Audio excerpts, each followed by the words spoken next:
오늘 말씀은 결과가 없으면 실패인가?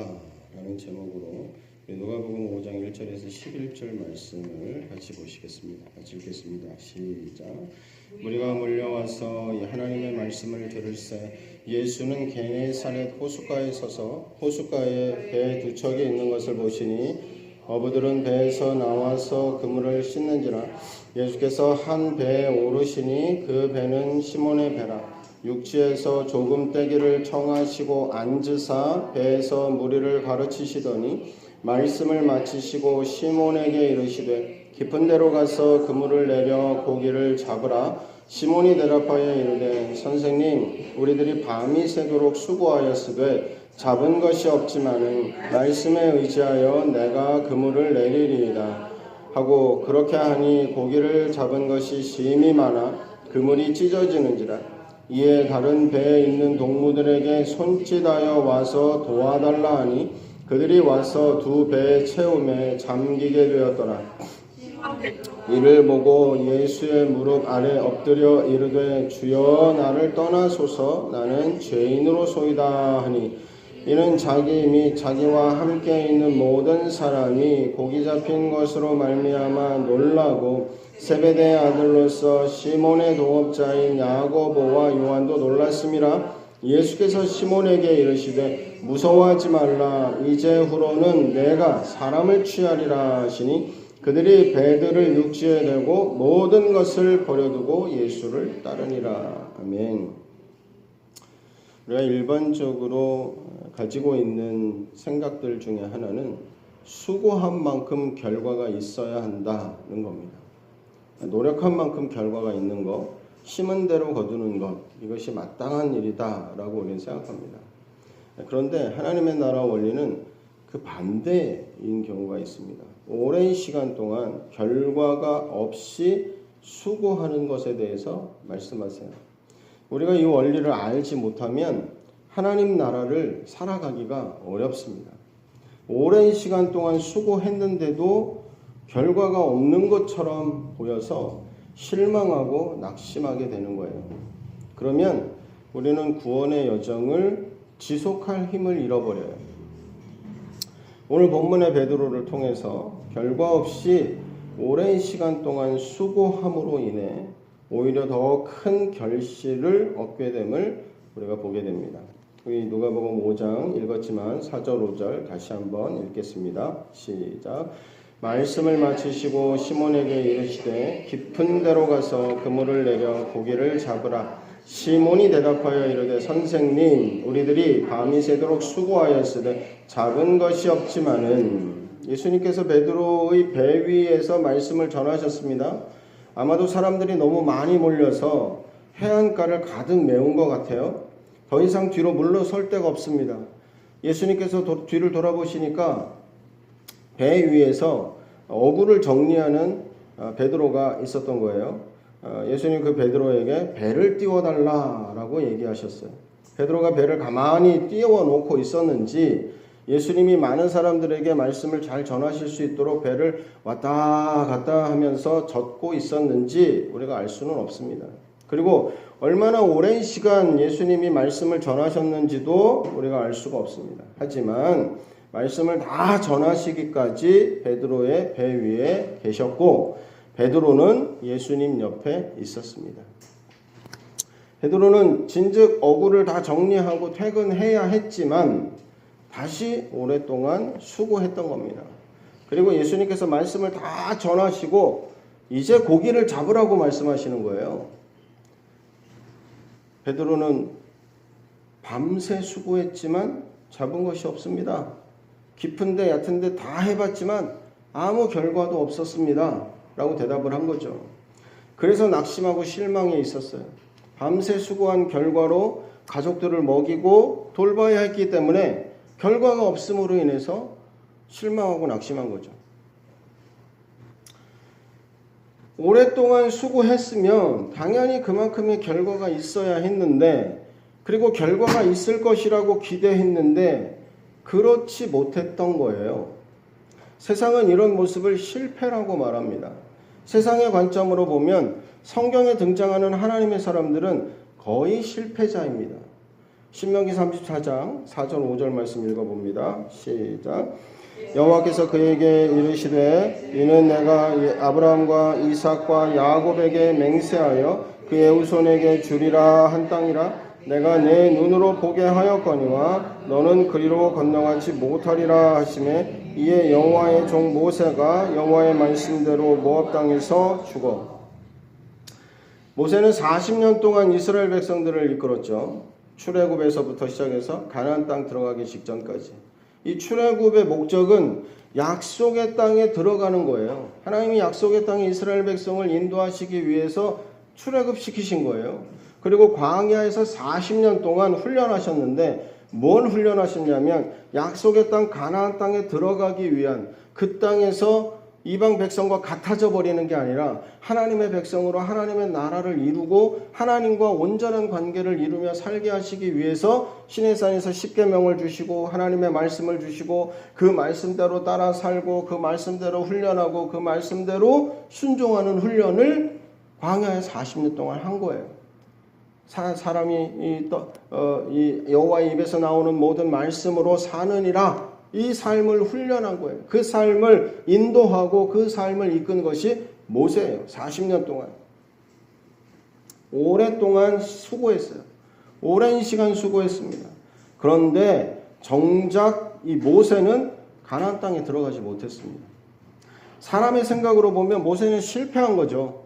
가나안 땅에 들어가는 게 목적인데 약속의 땅에 들어가는 게 목적인데 앞선 세대가 출애굽해서 가나안 땅에 바로 들어가지 못하고 저 거인 자손들 안악 자손은 우리를 볼 때 우리는 메뚜기 떼와 같고 우리는 그들 앞에 먹이라. 그리고 하나님의 그 약속을 의심하고 두려워할 때 하나님께서 그들을 광야 40년 가운데 다 죽을 때까지 40년 동안 광야 생활을 하게 한 거예요. 그리고 광야에서 새롭게 일어난 세대가 약속의 땅에 들어가도록 이끄신 거예요. 그러면 모세는 광야 약 40년 생활 동안에 죽은 세대와 함께 같이 죽은 거예요. 그러면 모세도 실패한 거나 마찬가지죠. 가나안 땅에 들어가지 못한 세대잖아요. 목적을 이루지 못했습니다. 그가 그동안 수고한 것에 대한 결과를 보지 못한 거예요. 약속의 땅에 들어가서 이스라엘 백성들이 정말 하나님의 말씀을 따라서 하나님을 섬기는 삶을 사는 모습을 보지 못했어요. 그렇게 살게 하려고 모세가 시내산에서 십계명을 받아서 이들을 훈련하고 그 말씀대로 살도록 이끌었는데 그 결과를 보지 못한 거예요. 모세뿐만 아니라 우리 히브리서 11장에 보면 믿음의 사람들이 나오는데 그들 모두가 그랬습니다. 히브리서 11장 13절 읽어보겠습니다. 시작. 이 사람들은 다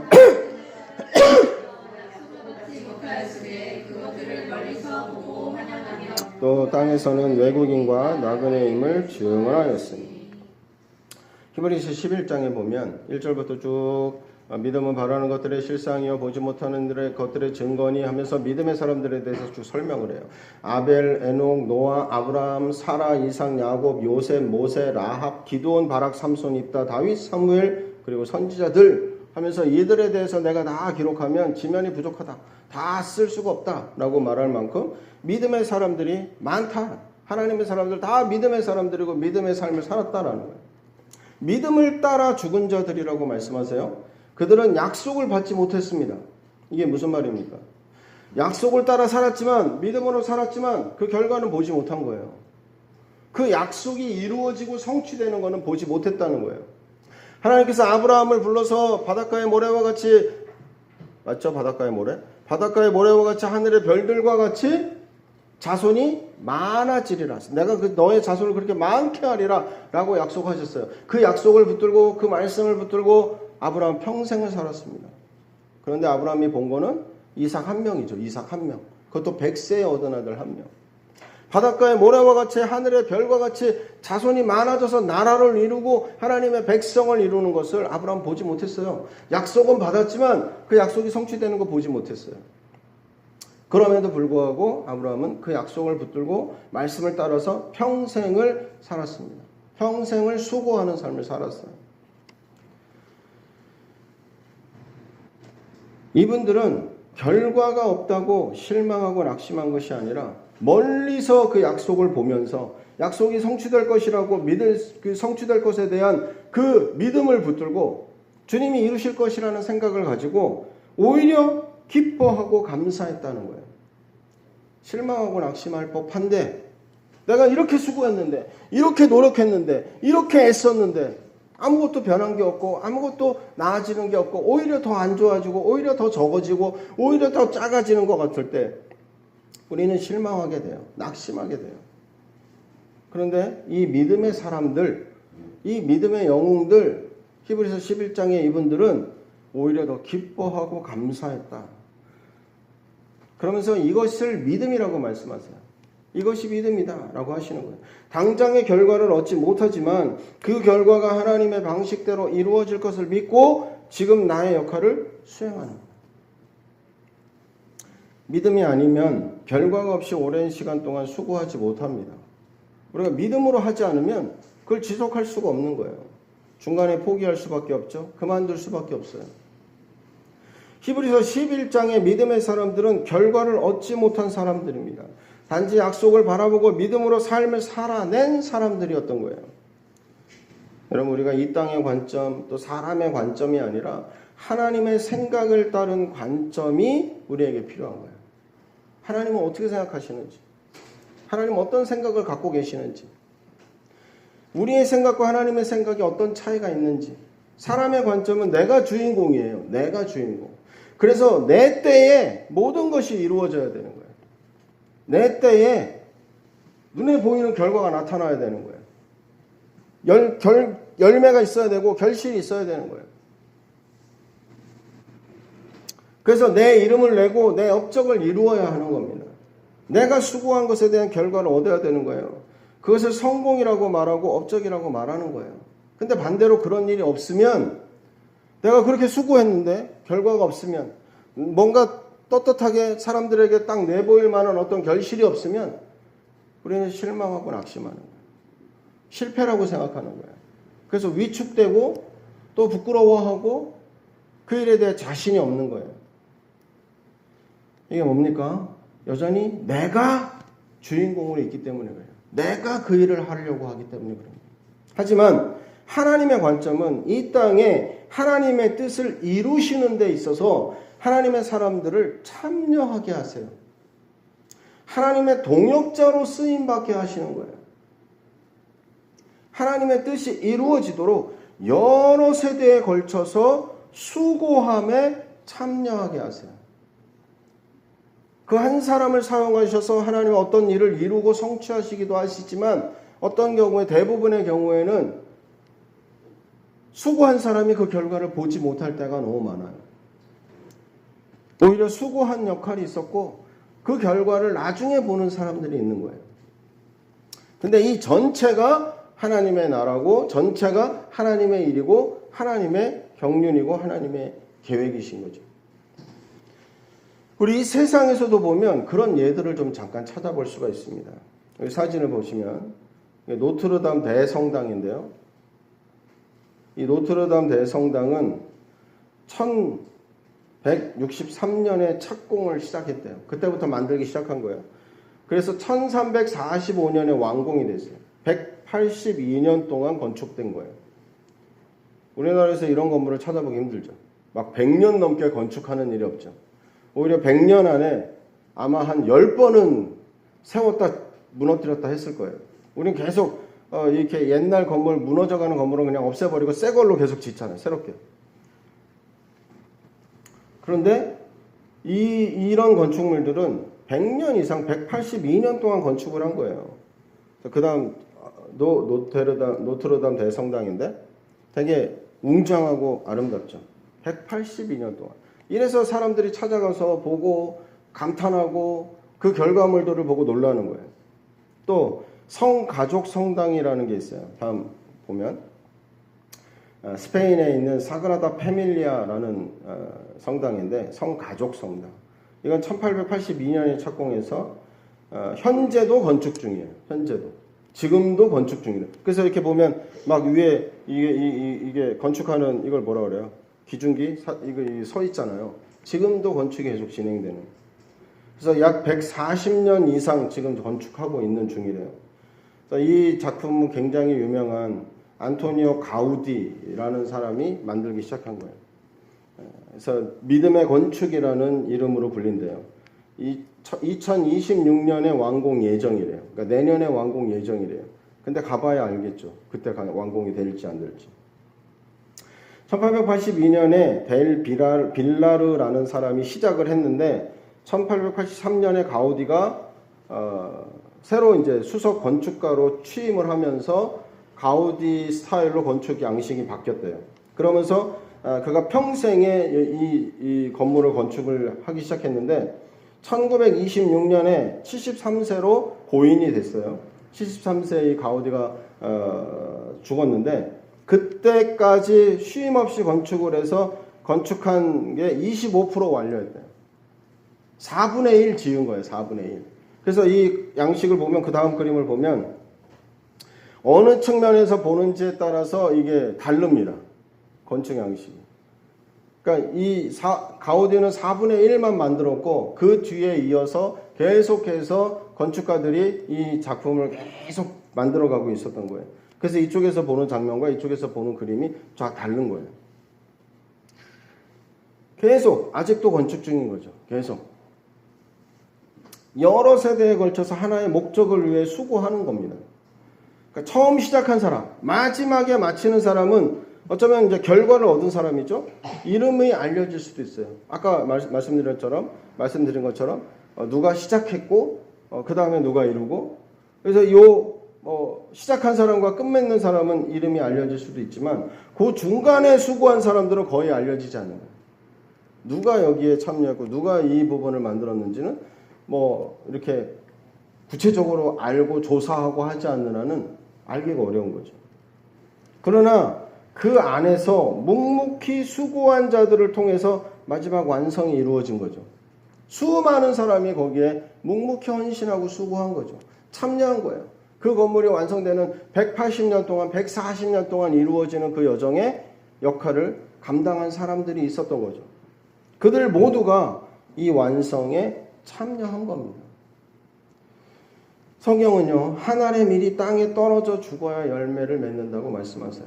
요한복음 12장 24절 읽어봅니다. 시작. 한 알의 밀이 땅에 떨어져 죽지 아니하면 한 알 그대로 있고 죽으면 많은 열매를 맺느니라. 이 땅에서는 누가 더 많이 기여했는지, 누가 더 많은 수고를 했는지 눈에 보이는 결과로 평가를 합니다. 하지만 하나님 나라는 모두가 동일한 참여자인 거예요. 오히려 이름 없이 영광도 없이 묵묵히 수고한 자를 더 크다고 말씀하세요. 그 대표적인 예가 세례 요한이에요. 세례 요한은 이 땅에서 단지 6개월밖에 사역을 안 했어요. 그가 하나님의 나라를 위해서 회개하라 천국이 가까웠느니라 복음을 전하고 세례를 주고 하나님 나라 메시지를 전하며 사역한 건 딱 6개월밖에 안 돼요. 그리고 목이 잘려서 순교했어요. 그런데 성경은 뭐라고 말씀합니까? 세례 요한이 여자가 낳은 자 중에 가장 큰 자라고 말씀하세요. 세상의 관점으로 보면 세례 요한이 실패한 거죠. 어떤 결과도 없었어요. 어떤 변화도 보지 못했어요. 그냥 감옥에서 갇혀있다가 6개월 사역하는 중에 그 6개월 중에서도 또 상당 시간은 감옥에 갇혀 있었어요. 그러다 감옥에서 목이 잘려 죽었어요. 실패자죠. 그런데 성경의 평가는 다르다는 거예요. 이는 하나님 나라를 참여한 자였고 하나님 나라에서 수고한 자였고 하나님 나라의 완성에 기여한 자인 거예요. 우리나라 역사의 예를 보면 3.1 운동했던 그 많은 사람들 또 독립운동했던 분들 이분들은 어떤 분들입니까? 어떻게 보면 실패자일 수 있어요. 자기의 삶을 다 헌신했는데 결과를 보지 못했어요. 나라가 독립되는 것도 보지 못한 분들이 대부분이고 오히려 고문을 당하고 오히려 박해를 당하고 사형을 당하고 정말 비참하게 정말 쓸쓸하게 이름도 없이 영광도 없이 죽어간 사람들이 대부분이죠.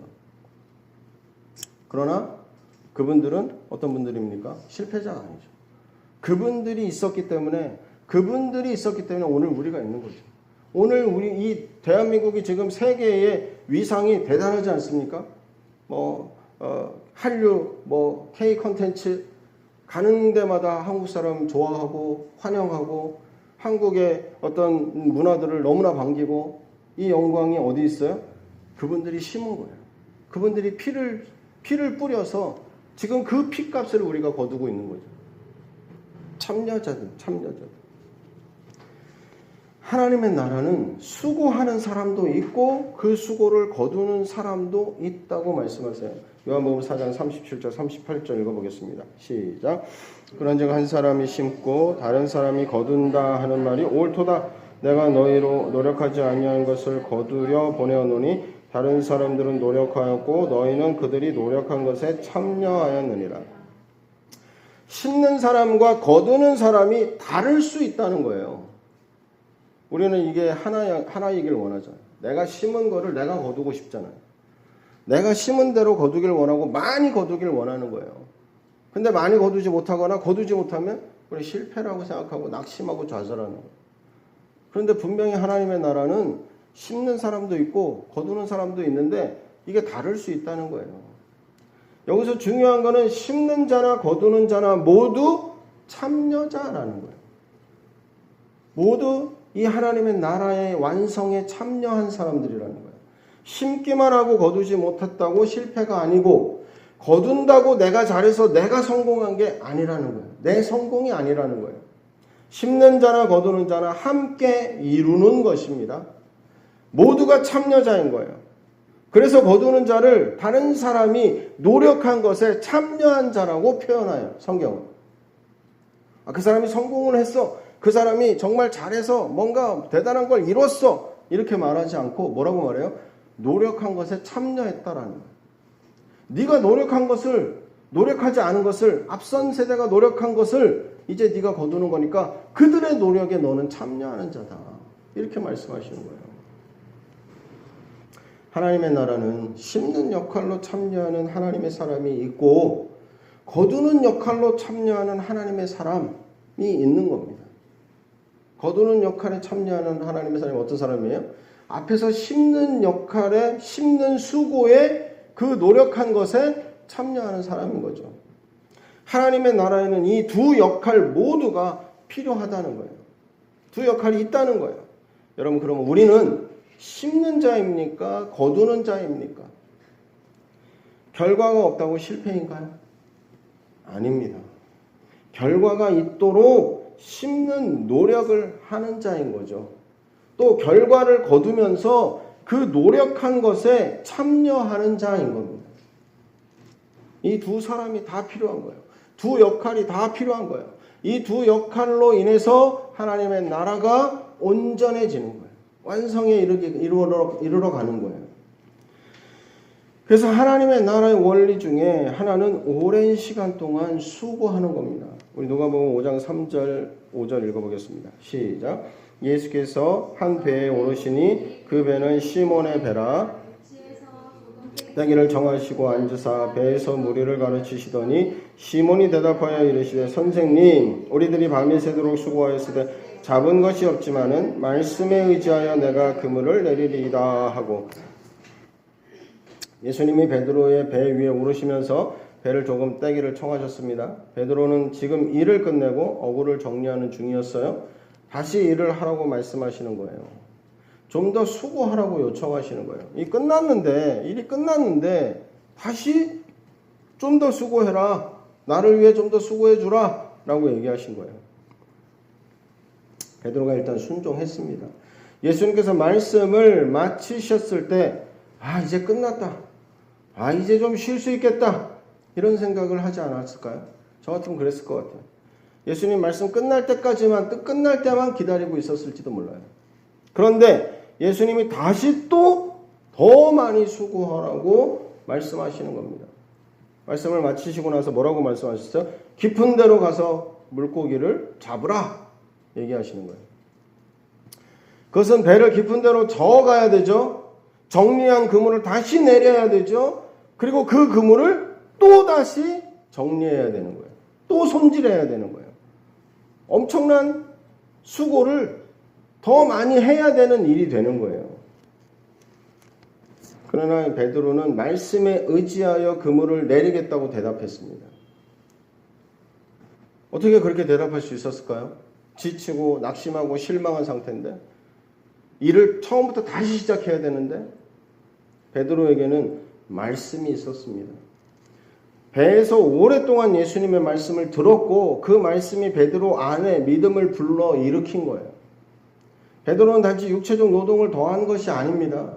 육체적 수고를 통해서 배를 띄우고 예수님이 배 위에서 말씀하실 수 있도록 그 배를 움직이는 육체적 수고만을 한 것이 아니라 여기에 순종함으로 육체적 수고를 하면서 그와 동시에 사실은 말씀을 오랫동안 듣는 수고가 이루어진 거예요. 베드로는 말씀을 오랫동안 듣는, 꼼짝없이 그 옆에서 예수님 옆에서 말씀을 들을 수밖에 없었죠.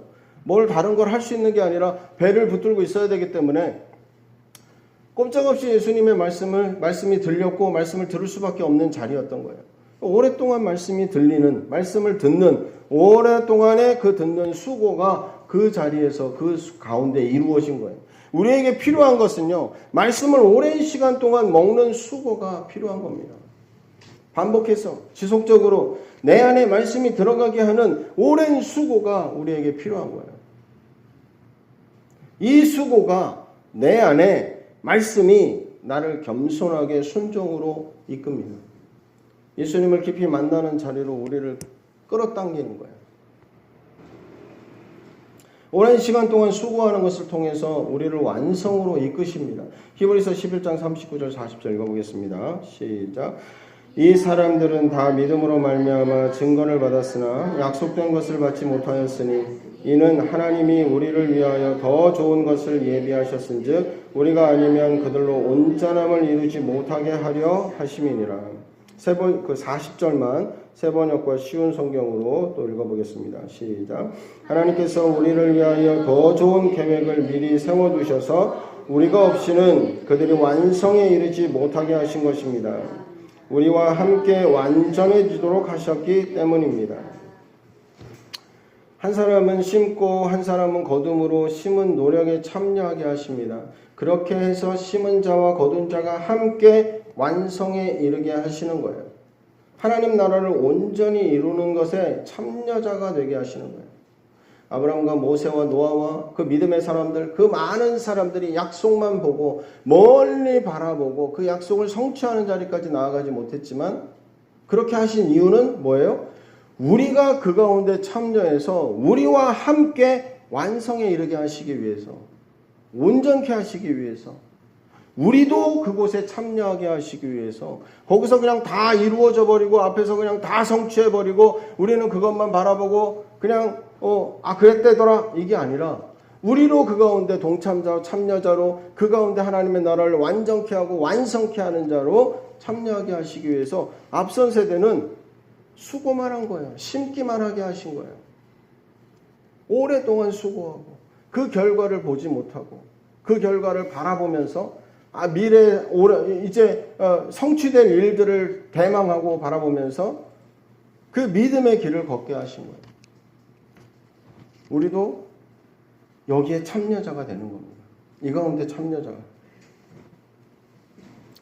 앞선 믿음의 세대가 순교의 피를 흘리며 자신의 인생을 헌신해서 믿음의 씨를 뿌렸기 때문에 우리가 지금 이렇게 구원의 여정을 살아가는 겁니다. 우리가 구원의 여정을 살아내지 않는다면 앞선 세대의 믿음의 삶은 여전히 완성에 이르지 못하게 되는 거죠. 여전히 진행 중인 거예요. 더디어지는 거예요. 우리가 없이는 그들이 완성에 이르지 못하는 겁니다. 우리와 함께 완전해지도록 하신 하나님의 경륜 가운데 그들은 약속된 것을 멀리서 바라보며 나그네 삶을 산 거예요. 기쁨으로, 믿음으로, 감사함으로 그 삶을 산 거예요. 주님이 성취하실 것이기 때문에 내 뒤를 이어 믿음의 바통을 이어받아서 그 경주를 완주할 믿음의 후세대들이 있을 것이기 때문에 나의 수고가 헛되지 않을 것이기 때문에 그들의 감사함으로 그 일을 헌신하고 수고한 거죠. 이제 우리가 이 완성에 참여해야 하는 거예요. 우리도 심는 일에 수고하는 참여자일 수 있습니다. 아니면 거두는 자로 참여할 수도 있을 겁니다. 중요한 것은 하나님의 나라의 참여자로서 수고를 해야 한다는 거예요.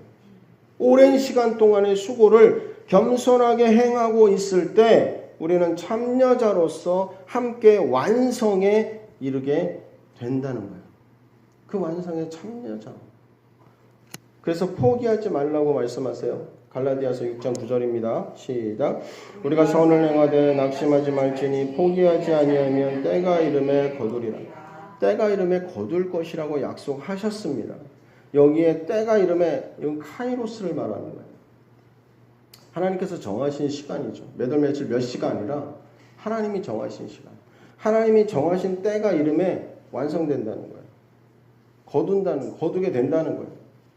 그래서 그 시간이 될 때까지 포기하지 않고 낙심하지 않고 묵묵히 오랜 시간 수고해 나가는 거예요.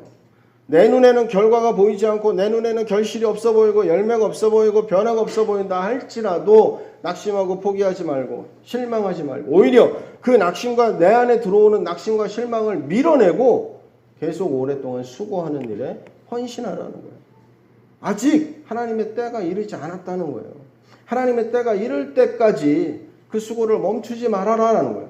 하나님의 때가 이르면 반드시 거둔다라는 거예요. 믿으십니까? 주님이 다시 오심에 대한 산 소망을 붙들고 낙심하지 말고 포기하지 말고 공중에서 주님을 맞이할 성도로 우리가 깨어서 준비하는 삶을 살아가는 거예요. 조금씩 지속적으로 중단 없이 함께 살아가는 겁니다. 우리는 모두 완성에 참여하는 자이기 때문에 그래요.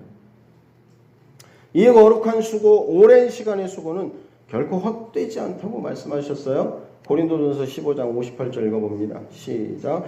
그러므로 내 사랑하는 형제들아 견실하며 흔들리지 말고 항상 주의 일에 더욱 힘쓰는 자들이 되라. 이는 너희 수고가 주 안에서 헛되지 않은 줄 알미라. 어떤 수고입니까? 심는 역할이면 심는 일에 헌신하는 거예요. 세상은 결과가 없다고 실패라고 말할 겁니다. 비교하며 무시할 겁니다. 약하다고 없다고 낮춰보고 얕잡아 볼 겁니다. 그럼에도 불구하고 묵묵히 다시 수고할 수 있습니까? 여러분 노아가 120년 동안 산꼭대기에서 배를 지었어요. 신기하고 이상한 일이죠. 해안가도 아니고 산 꼭대기에서 조그만 나룻배 보트도 아니고 어마어마한 크기의 배를 짓고 있는 거예요. 사람들이 구경 왔을 거예요. 마치 지금 뭐 외국인들이 한국에 관광지 와가지고 곳곳에 다니면서 여기가 영화에 나왔던 여기가 어느 장면에 나왔던 막 사진 찍고 이랬던 것처럼 아마 관광객들이 있었을 거예요. 120년 동안 짓고 있었잖아요. 야 저기 신기한 게 있어. 이상한 사람이 있어. 이상한 일이 이루어지고 있대. 거기 가서 그걸 보면서 조롱하고 비아냥거리고 비웃고 그런 일이 있었겠죠. 그럼에도 불구하고 계속 할 수 있습니까? 다시 수고할 수 있습니까? 오래 수고할 수 있습니까? 멈추지 않을 수 있습니까? 꼭 그렇게 예수 믿어야 돼? 성경을 뭘 적당히 읽지 뭘 그렇게 그냥 그렇게 무지막지하게 읽어대? 꼭 그렇게 해야 돼? 재밌게 신앙생활하고 성경 읽는 게 재밌어야지. 그냥 뭐 그 스쿨을 하면서 그 1단계 말씀사랑 스쿨은 성경을 많이 읽어요. 그러니까 뭐 한 하루에 막 25쪽, 30쪽 이렇게 읽다 보니까 거의 한 20장, 뭐 17, 8장 이렇게 읽는단 말이에요. 그러니까 사람들이 정신없이 읽어요. 어쨌든 그거 숙제를 내야 되니까. 이게 무슨 뜻인지 무슨 말인지 기억도 안 나고 그냥 계속 안 그러면 읽어내질 못하는 거예요. 그러면서 이제 계속 싸우는 거죠. 내 이렇게 읽는 게 무슨 소용이 있어? 이렇게 읽어도 되는 거야? 이렇게 읽는 게 맞아? 하면서 계속. 근데 마지막에 이제 끝나고 같이 소감을 나눌 때는 자기 평생에 이렇게 읽어본 적이 없는 것 같다는 거예요. 성경을 이렇게 막 전투하듯이 성경을 읽어본 적이 없다는 거예요. 근데 이렇게 성경을 읽고 나니까 자기 삶에 뭔가 좀 확장이 되고 새롭게 된 것 같다는 거예요. 이 삶을 계속 하고 싶다는 거예요. 이걸 잃어버리고 싶지 않다는 거예요. 근데 스쿨 끝나면 자기가 다시 옛날로 돌아갈까 봐 겁난다는 거예요. 우리의 삶 가운데 이 새로운 일들이 계속 필요한 거예요. 오랫동안 수고하고. 우리의 수고는요, 세상에서는 헛된 것처럼 보입니다. 다른 사람이 보면 이해가 안 돼요. 다른 사람이 보면 이게 헛된 것처럼 보여요. 시간을 낭비하는 것처럼 보여요. 근데 주 안에서는 헛되지 않다고 말씀하시는 거예요. 우리는 이 땅에서 평가받는 자가 아니라 하나님 나라에서 평가받는 자이기 때문에 그렇습니다. 평가 기준이 달라요. 노아는 계속 수고하고 오랜 시간 수고해서 배를 완성했어요. 멈추지 않은 거예요. 끝까지 하나님의 말씀이 성취되는 자리까지 나아간 거예요. 베드로는 물고기를 그물이 찢어지도록 잡은 것보다 더 큰 결실을 얻었습니다. 그게 뭔가요? 예수님을 만난 거예요. 깊이 만난 거예요. 우리 누가복음 5장 3절 4절 읽어보겠습니다. 시작. 예수께서 한 배에 오르시니 그 배는 시몬의 배라. 육지에서 조금 떼기를 청하시고 앉으사 배에서 무리를 가르치시더니 말씀을 마치시고 시몬에게 이르시되 깊은 데로 가서 그물을 내려 고기를 잡으라. 지치고 피곤해 있었는데 결과도 없어서 더 힘든데 수고를 계속하라고 하셨을 때 만약 베드로가 거절했다면 주님 제가 여기까지 지금 말씀 전하실 때까지 제가 그렇게 수고했는데 뭘 더 하라고 하십니까? 더는 못합니다. 너무 힘들고 지쳤습니다. 이제 그만하시죠. 이게 최선입니다. 거절했다면 그는 예수님을 만날 수 없었을 거예요. 깊이 새롭게. 그의 삶은 제자의 삶으로 예수님을 따르는 삶으로 전환될 수 없었을 거예요. 베드로가 어거지로 순종했던, 이를 꽉 깨물고 참으면서 순종했던, 그는 순종했어요. 말씀에 의지하여 그물을 내렸어요. 그리고 어떤 일이 일어났습니까? 자기가 밤새 수고했는데 물고기 한 마리도 본 적이 없는데, 거둔 게 없는데 예수님의 말씀에 수고했더니 그물이 찢어지도록 물고기가 거두어진 거예요. 물고기가 잡힌 거예요. 베드로는 이해할 수 없는 거죠. 베드로는요, 모태 거부예요. 모태 어부. 태어나면서부터 어부. 평생을 어부로 사는 사람.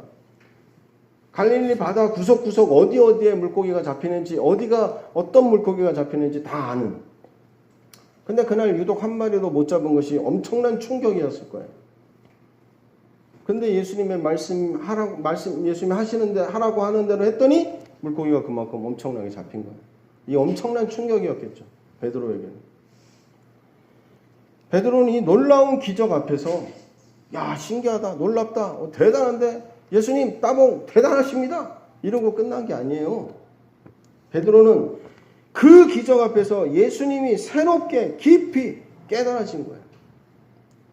예수님의 신성의 빛이 베드로에게 비춰진 거예요. 그 빛 앞에 베드로는 자신의 죄가 보였어요. 자신의 죄가.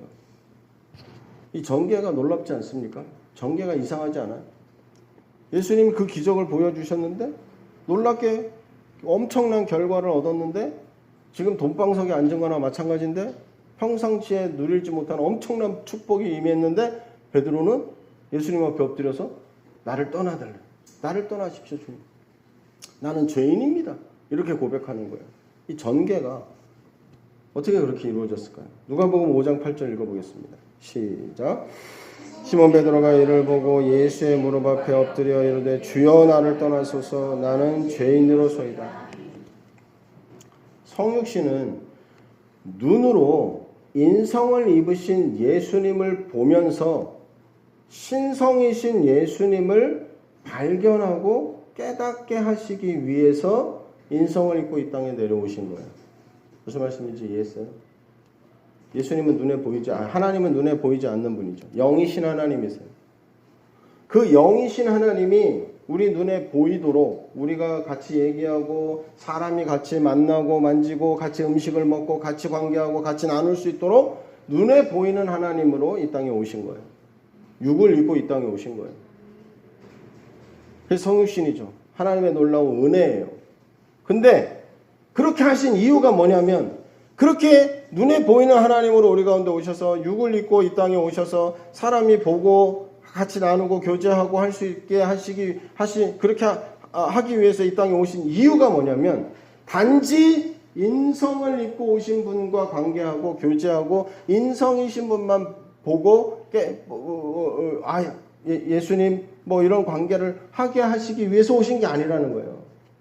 인성이신 예수님을 만나면서 그 예수님과 만나고 예수님과 말씀을 듣고 예수님과 교제하면서 그 안에 신성이신 예수님을 발견하게 하시려고, 그 신성이신 예수님을 만나게 하시려고, 삼위일체이신 하나님이신 예수님을 만나게 하시려고 오신 거예요.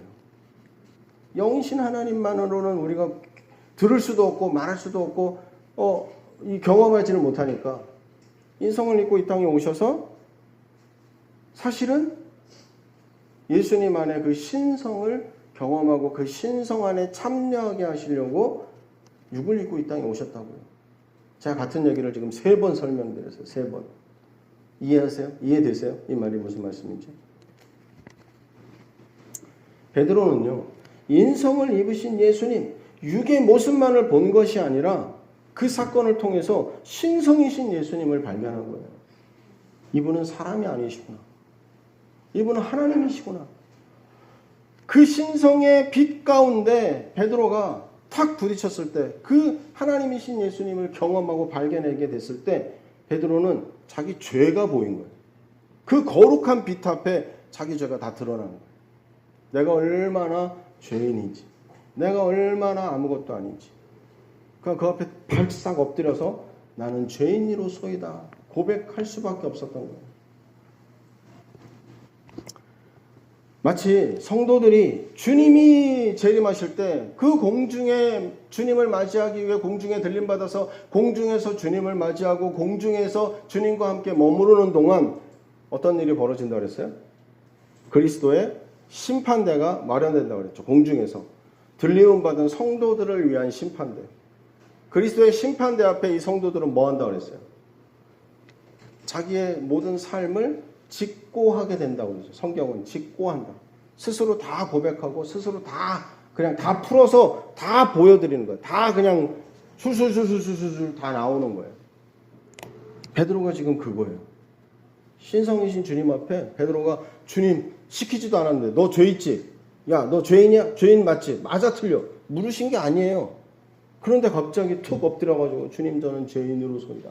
자기 자신을 직고하고 있어요. 스스로 다 고백하고 있어요. 그 신성 앞에, 그 영광 앞에. 베드로는 지금 삼위일체이신 하나님이신 예수님을 만난 거예요. 새롭게 깊이, 그냥 육의 모습 너머에 그 안에 깊이 신성이신 주님 앞에 들어간 거예요. 만난 거죠. 그러면 왜 베드로만 이렇게 고백했을까요? 그 옆에 야고보도 있고 요한도 있었어요. 이들도 제자로 주님이 부르셨어요. 성경에 오늘 읽은 본문의 말씀을 보면 10절에 보면 세베대의 아들로서 시몬의 동업자인 야고보와 요한도 놀랐습니다. 이 일을 보고 놀랐어요. 그 옆에 함께 있었단 말이에요. 그런데 이들은 왜 주여 나는 죄인으로소이다 고백하지 않았을까요? 왜 베드로가 고백하는 거면 멀뚱히 아마 쳐다보고 있었는지, 지금 이 상황이 무슨 상황인지 아마 그러고 있지 않았을까. 근데 베드로에게는 예수님 옆에서 오랜 시간 동안 말씀을 듣는 수고가 있었던 겁니다. 그 수고를 통해서 말씀이 끊임없이 베드로 안에 들어온 거예요. 오랫동안 그 배를 지으면서 지친 가운데 더 수고하는 가운데 말씀이 계속해서 베드로에게, 가장 먼저 누구에게, 예수님이 말씀하실 때 제일 가까이에 누가 있었어요? 베드로가 있었어요. 제일 먼저 말씀이 베드로에게 들어간 거예요. 베드로에게 그 말씀이 차곡차곡 그 내면에 쌓인 거죠.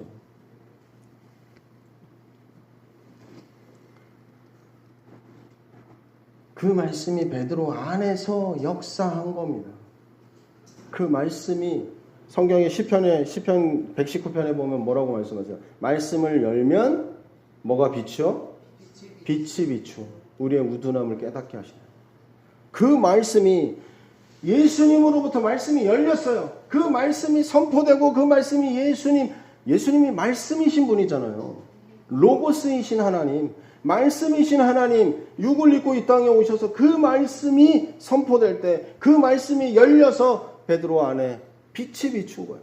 베드로 안에 들어온 말씀이 열려 빛이 비출 때 베드로 안에 그 죄가 다 드러나고 주여 나는 죄인으로소이다. 주님 앞에 고백할 수밖에 없는.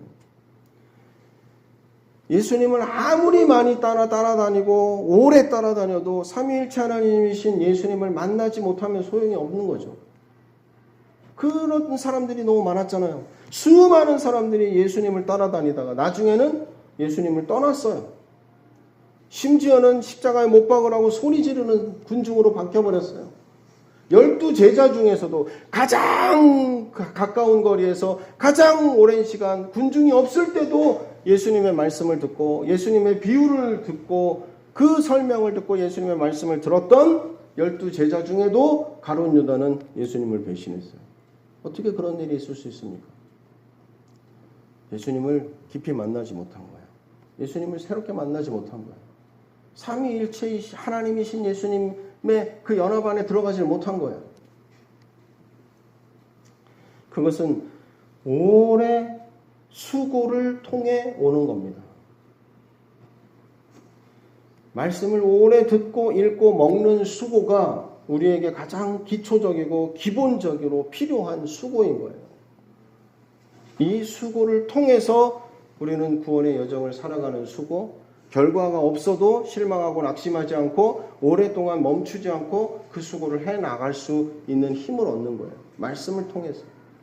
이 수고가 기본적으로 우리에게 깔려야 돼요. 건물을 지을 때 밑바탕을 두껍게 이 기초를 땅을 깊이 파고 거기에 시멘트를 부어서 이 기초를 다지는 시간이 제일 많이 걸린대요. 여기에 공을 들이는 거예요. 기초를 얼마나 잘 다졌는가에 따라서 그 집안이 얼마나 튼튼한가에 따라서 건물을 몇 층까지 올릴 수 있는지가 결정되는 거예요. 이게 가장 중요합니다. 오랜 수고를 할 수 있는 그 수고, 말씀을 읽고 먹고 듣고 그 말씀 가운데 거하는 오랜 수고가 우리에게 가장 기본적으로 있어져야 되고 지속되고 계속되어야 되는 일인 거예요. 초대교회 전통에 의하면 베드로는 예수님을 배신한 그 사건 후에 다구는 소리만 들리면 그 다구는 소리를 들을 때마다 눈물을 흘렸다고 합니다. 우리 마태복음 26장 75절 읽어봅니다. 시작. 베드로가 예수님의 말씀에 다굴기 전에 내가 3번 나를 부인하리라 하심이 생각나서 밖에 나가서 심히 통곡하며. 베드로는 다구는 소리가 들릴 때마다 나는 아무것도 아닙니다 라고 고백하게 됐을 것 같아요. 주여 나는 아무것도 아닙니다. 베드로는 대단한 사도잖아요. 예수님처럼 이적과 기적을 일으키는 대사도였어요. 대사도가 됐어요. 막 그의 몸에서 손수건을 가져다가 병자에게 얹으면 병자가 막 낫고, 그림자가 지나가면 그림자만 닿아도 막 낫고, 엄청난 일이 일어났어요. 그런데 베드로는 정작 자신은 어떻게 생각했을까요?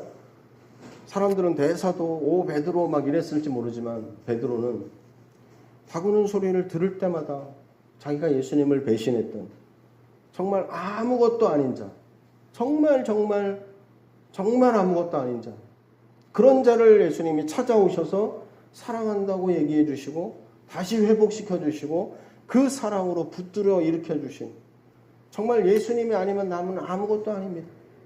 주님의 사랑이 아니면 나는 아무것도 아닙니다. 내가 했던 일, 내가 행한 일, 이거는 나로부터 나온 것이 아닙니다. 주님, 이것은 저의 것이 아닙니다. 저는 주님 앞에 아무것도 아닙니다 라고 고백할 수밖에 없었어요. 우리는요, 예수님이 아니면 아무것도 아닌 겁니다. 내가 하는 게 아니에요. 그렇기 때문에 실망하거나 낙심할 일도 아닌 거예요. 내가 실망하고 낙심하는 것은 여전히 내가 하기 때문에 실망하고 낙심하는 거예요. 내 안에 내가 살고 있기 때문에 그래요. 오래 수고할 수 있는 것은 전적인 하나님의 은혜임을 우리가 믿고 고백할 때, 내가 아니라 주님이 하시는 것을 인정하고 믿을 때 우리가 오래 수고할 수 있습니다. 구원의 여정을 살아갈 수가 있는 거예요. 오래 수고하는 과정을 통해서 나는 아무것도 아닌구나 라는 것을 깨닫게 하시는 거예요. 그래서 오랫동안 수고하면서 아무 결과도 얻지 못하도록 아무 결과도 얻지 못하는 수고를 우리에게 허락하시는 거예요. 나는 아무것도 아니네. 베드로가 평생을 어부로 있었는데 자기는 아무것도 못 잡고 주님의 말 한마디에 따라했을 때 엄청나게 잡히는 걸 보면서 무슨 생각을 했을까요? 야, 내가 알고 있는 노하우, 내가 알고 있는 방법, 아무 소용이 없는 거구나. 아무것도 아니구나. 정말 주님이 아니면 아무 의미가 없구나 라는 걸 깊이 깨달았겠죠. 신성이신 예수님을 만나고 그들의 삶이 완전히 변화된 거예요. 누가복음 5장 10절 11절 읽어보겠습니다. 시작. 이제부로는 내 사람을 취하리라 하시니 그들이 베드로를 육지에 대고 모든 것을 버려두고 예수를 따르니라. 물고기를 잡는 어부로서 사람을 낚는 어부로 바뀐 거죠. 어부에서 모든 것을 버려두고 예수님을 따랐습니다. 부자 청년은 재물을 버리지 못해서 예수님을 따르지 못했습니다. 그러나 여기서 중요한 것은 버리느냐 못 버리냐는 내가 하는 게 아닌 거예요. 물론 나의 결단이 필요하고 순종이 필요합니다. 하지만 그렇게 하기까지 중요한 것은 예수님을 만나는 거예요. 만약 부자 청년이 인성이신 예수님을 넘어서 신성이신 예수님을 깊이 경험했다면 그도 모든 걸 버리고 예수님을 따랐을 겁니다. 그냥 단지 인성이신 예수님, 육을 입고 오신 예수님만 본 거예요. 깊이 만나지 못한 거예요. 새롭게 만나지 못한 거예요. 그래서 그에게는 예수님보다 재물이 더 커 보였던 거예요. 버릴 수가 없었던 거예요. 그 신성 앞에서 자신은 아무것도 아님을 깨달았을 거예요. 만약 그 신성이신 주님을 만났다면, 이 부자 청년이. 그리고 자기가 그렇게 중요하게 여겼던 재물도 더 이상 아무 의미가 없다는 것을 발견했을 거예요. 그러면 그도 예수님의 제자의 반열에서 평생을 주님과 동행하는 삶을 살았겠죠. 나 자신이 아무것도 아닌 것을 받아들이는 것이 굉장히 중요합니다. 내가 할 수 있는 게 아니구나. 내가 하는 것이 아니구나. 내 안에 사시는 그리스도께서 하시는 거구나. 그래서 예수님을 만나야 되고 새롭게 만나야 되고 더 깊이 만나야 되고 계속해서 주님과의 만남이 우리에게 필요한 거예요. 그럴 때 우리는 오랫동안 수고하면서 구원의 여정을 살아낼 수 있게 됩니다. 왜냐하면 이건 내 힘으로 할 수 있는 게 아니거든요. 요한복음 8장 30절 읽어보겠습니다. 시작. 그는 흥하여야 하겠고 나는 쇠하여야 하니라. 아멘. 우리 자신의 눈에 우리가 아무것도 되지 않을 때 나는 아무것도 아니구나 라는 것을 깨닫고 인정할 때, 나 자신을 비울 때 우리의 삶 가운데 나는 점점 작아지고 하나님은 점점 커지시는 거예요. 하나님은 강제로 우리의 삶을 점령하시거나 우리의 삶에 주둔하지 않으세요. 점령군이 아니세요. 하나님은. 우리가 허락해 드려야 주님 오세요. 우리가 사모하고 원해야 우리의 삶에 오시고 충만하십니다. 왜요? 인격적이신 하나님이시기 때문에 그래요. 강제로 하지 않으세요. 막 설득해서 막 우리가 거절할 수 없게끔 막 몰아가셔서 허락해드리게 하지도 않으세요. 우리 자발적으로 정말 사모하는 마음으로 주님을 바라고 원할 때 주님 오시는 거예요. 그렇기 때문에 삼위일체이신 예수님을 깊이 새롭게 만나기를 사모해야 돼요. 원해야 돼요. 원할 뿐만 아니라 나 자신을 비워야 돼요. 원하기만 하고 주님 원합니다, 사모합니다, 바랍니다, 기도만 하고 내 자신을 다른 것들로 가득 채우고 있으면 주님 오실 수가 없어요. 내 자신, 내 안에 내 그릇을 비워야 돼요. 비워야 돼요. 모든 것을 버리고 예수님을 따라야 된다. 제자들이 그랬던 거예요. 그럴 수밖에 없었던 거예요. 제자들은 예수님을 만났기 때문에 그 어떤 가치보다도 더 높은, 더 충만한 가치를 발견했기 때문에 자기의 모든 것을 팔아서 그 밭을 산 거예요. 하나님의 나라를 샀어요. 우리에게 이 일이 있어야 되는 거죠. 그런데 여전히 우리 안에 비우지 못하고 버리지 못하는 것들이 있지 않습니까? 성령님께서는 이것을 도우시기 위해서 우리에게 오신 거예요. 우리가 도움을 구해야 돼요. 성령님께 도움을 구하시는 거예요. 나 자신을 온전히 비우고 내 안에 주님께서 충만하시기 원한다고. 나는 계속해서 작아지고 주님은 계속해서 내 안에 커지시기 원한다고. 내 안에 그리스도가 충만히 사시기를 원한다고 구하시는 거예요. 기도하시는 거예요. 여전히 내 안에 주인 노릇하고 싶고 내가 원하는 게 여전히 원하고 내가 만족스러워하는 것이 여전히 있다 할지라도 성령님께 도움을 구하는 거예요. 이 싸움을 싸워서 밀어내고 이겨낼 수 있도록 주님 우리를 도우십니다. 계속해서 새롭게 더 깊이 예수님을 만나야 됩니다. 예수님과의 만남은 계속해서 이루어져요. 새롭게, 계속해서 새롭게. 다시. 신성한 연합 안에 들어가는 거예요. 주님과의 만남, 주님이 내 안에 점점 커지시고 나는 점점 작아지고 그 신성한 연합이 내 안에 점점점 확장되고 충만케 되는 거예요. 이것이 가장 큰 결실입니다. 우리가 오래 수고하는 이유예요. 그리고 결과예요. 이 신성한 연합, 주님을 새롭게 만나는, 그리스도가 내 안에 충만하게 되는 것. 이 일을 위해서 기도하시고 구하시고 사모하시고 원하시고 또 얘기하고 입술로 시인하고 고백하고 선포하시고 그렇게 우리의 삶이 저와 여러분이 우리가 모두가 함께 이 여정을 오래 수고하는 여정을 중단 없이 멈춤 없이 계속 함께 가게 되시기를 주님의 이름으로 축복을 드립니다. 우리 함께 말씀 기억하시면서 주보 쪽에 말씀 소리내서 읽고 선포하시면서 기도하시겠습니다. 주여